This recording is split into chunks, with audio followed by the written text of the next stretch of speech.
हर महादेव दोस्तों, आपका एक बार फिर से स्वागत है रेखा गोगिया ब्लॉग में। आज हम बात करेंगे फागुन मास में आने वाले प्रदोष व्रत की, जो है 22 मार्च को। इस खास अवसर पर देवों के देव महादेव की विशेष पूजा और व्रत करने का विधान है। कहा जाता है कि ऐसा करने से साधक को आरोग्य जीवन का वरदान प्राप्त होता है और सदैव भगवान शिव की कृपा उन पर बनी रहती है। दोस्तों, फागुन मास चल रहा है और फागुन मास का शुक्ल पक्ष चल रहा है। तो हम लोग हिंदू धर्म में जो सबसे अधिक जो महत्व मानते हैं वो है फागुन मास को। फागुन मास के शुक्ल पक्ष में जो व्रत रखा जाता है वो 22 मार्च को है और 22 मार्च कल है, यानी कि शुक्रवार को। शुक्रवार को जो पड़ने वाला जो प्रदोष व्रत होता है उसे शुक्ल प्रदोष व्रत कहा जाता है। प्रदोष व्रत त्रयोदशी तिथि पर रखा जाता है। प्रदोष व्रत के दिन भगवान शंकर और माता पार्वती का विधि विधान से पूजा की जाती है। प्रदोष व्रत में प्रदोष काल के दौरान पूजा का विशेष महत्व होता है।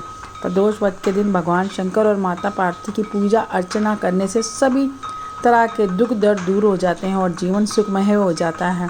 हम बात करेंगे कि फागुन शुक्ल त्रयोदशी कब आरंभ है।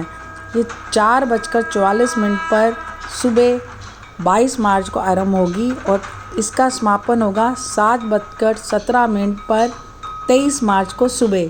और प्रदोष काल कब है जब हमें पूजा करनी चाहिए?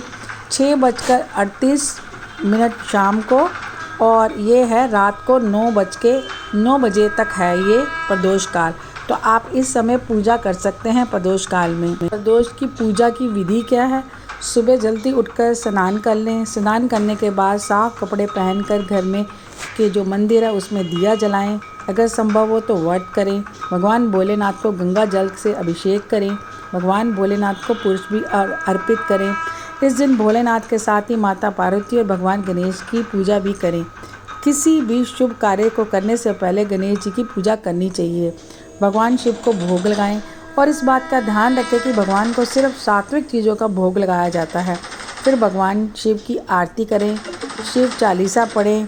इस दिन भगवान को अधिक से अधिक ध्यान करें, यानी कि प्रदोष काल तक जब तक आप पूजा करते हैं तब तक भगवान का मंत्र ओम नमो शिवाय का जाप कर सकते हैं और ओम त्र्यंबके यजामहे सुगंधित पुष्टि वर्धनम उर्वारुकमिव बंधना मृत्यु मोक्षी मामृताम का भी जप कर सकते हैं। आप 108 आप जप कर सकते हैं, यानी कि माला का मन के में जो 108 होते हैं उसका आप जाप कर सकते हैं। पूजा की सामग्री में आप पुष्प, पंच फल, मेवा, सोना, चांदी, दक्षिणा, पूजा के बर्तन, दही, शुद्ध घी, गंगा जल, पवित्र जल, पंचरस, इत्र, गंध, रोली, मोली, जनेऊ, पंच मिष्ठान, ये रस, ये कच्चा दूध, ईख, आप इन सब चीज़ों का इस्तेमाल कर सकते हैं पूजा के समय। प्रदोष व्रत के दिन शिवजी को प्रसन्न करने के लिए उपवास करें और शिवलिंग को गंगा जल से अभिषेक करें।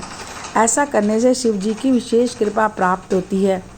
दोस्तों, ये जो समय है जो प्रदोष व्रत का, भगवान शिव को प्रसन्न करने का और जीवन में सुख समृद्धि लक्ष्मी प्राप्त करने का एक स्वर्णमय अवसर है। प्रदोष काल में शिव पूजन अत्यंत लाभदायक होता है। रावण के पास जितनी भी धन संपदा थी वह सब शिव कृपा का ही प्रताप था। रावण प्रदोष काल में शिव को प्रसन्न कर सिद्धियां प्राप्त करता था। धर्म शास्त्रों में लक्ष्मी प्राप्ति हेतु गन्ने के रस द्वारा शिव जी का रुद्र अभिषेक करना चाहिए और कहा जाता है कि रुद्र अभिषेक करने से धन संपत्ति की जो आपके घर में कमी है और आर्थिक संकट है, तो आप अगर रुद्र अभिषेक करते हैं प्रदोष काल के टाइम, प्रदोष व्रत यानी त्रयोदशी पे, तो इसका 4 गुना असर होता है। तो प्रदोष काल भगवान शिव के साथ जो संबंध है वो प्रदोषो रजनीमुख रात्रि के आरंभ की प्रदोष नाम से संबोधित की जाती है। रात्रि शिव को विशेष प्रिय है। मुख्यतः प्रदोष का अर्थ है रात्रि का प्रारंभ। प्रदोष व्रत स्त्री पुरुष दोनों रख सकते हैं। प्रदोष व्रत प्रत्येक वर्ष की त्रयोदशी तिथि को ही रखा जाता है। इस व्रत को स्त्री पुरुष दोनों करते हैं। इसके उपासक देव शंकर भगवान प्रदोष काल में महादेवी की भी विधि विधान से पूजा किया जाता है। इसमें व्रती को सायंकाल, मैंने जो आपको प्रदोष का समय बताया है, शिव जी की पूजा करके ही भोजन करना चाहिए। धन संपत्ति प्राप्ति के लिए प्रदोष काल में शिव तांडव स्तोत्र का पाठ विशेष लाभदायक होता है। लंकापति रावण शिव जी का अनंत भक्त था और रावण ने शिव को प्रसन्न कर सोने की लंका और धन संपदा तथा सिद्धियां प्राप्त की थी। स्थिर लक्ष्मी प्राप्ति और कष्टों की निवृत्ति के लिए शिव तांडव स्तोत्र का पाठ अचूक उपाय है। प्रदोष काल में पूजा करके रावण के शिव तांडव स्तोत्र जो पढ़ता है भाव भक्ति से, वह हमेशा विजयी ही होता है और उसके घर में कभी भी धन संपदा की कमी नहीं होती।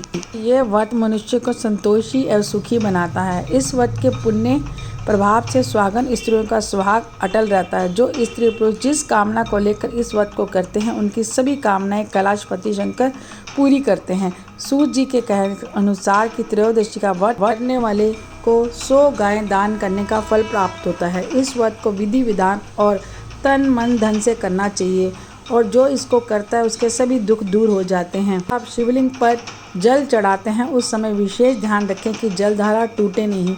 इसी प्रकार मंत्र का जाप लयबद्ध हो। जल चढ़ाते समय यदि आंखें खुली हुई हों तो दृष्टि जलधारा पर टिकी हुई हो और यदि भक्ति भाव में आंखें मूंद गई हो तो ध्यान जप के शब्दों का अर्थ के साथ चल रहा हो। जिस कामना पूर्ति हेतु व्रत किया जा रहा है उसकी प्रार्थना भगवान शिव के समक्ष श्रद्धा भाव से करें। शिव के साथ पार्वती जी और नंदी का पूजन भी करना चाहिए। प्रदोष व्रत दोनों पक्षों की त्रयोदशी को करना चाहिए। प्रदोष व्रत अति प्रशस्त तथा सभी के करने योग्य है। स्कंद आदि पुराणों में इस व्रत का बड़ी महिमा बताई गई है। विधि विधान से इस व्रत को करने पर सभी कष्ट दूर होते हैं और जो आपकी मनोकामना है वो प्राप्त होती है। व्रत रखने वाले को 11 त्रयोदशी अथवा वर्ष भर भी 26 त्रयोदशी के व्रत करने के उपरांत उद्यापन करना चाहिए। उद्यापन के एक दिन पहले घर में गणेश पूजन कर भजन कीर्तन नृत्य आदि करने के बाद रात्रि जागरण करें। दूसरे दिन सुबह शुद्ध होकर शिव पार्वती जी की प्रतिमा स्थापित कर उनका विधि विधान से पूजा करें। ओम उमा सहिताय नमः शिवाय मंत्र बोलते हुए 108 बार खीर की अग्नि में आहुति दे। हवन के बाद किसी श्रेष्ठ ब्राह्मण या आचार्य को भोजन कराकर दान दक्षिणा देकर विदा करे। ऐसा करने वाला व्रती इस लोक में धन धान्य पुत्र पुत्री इत्यादि से सुख भोग कर अंत में मोक्ष को प्राप्त करता है।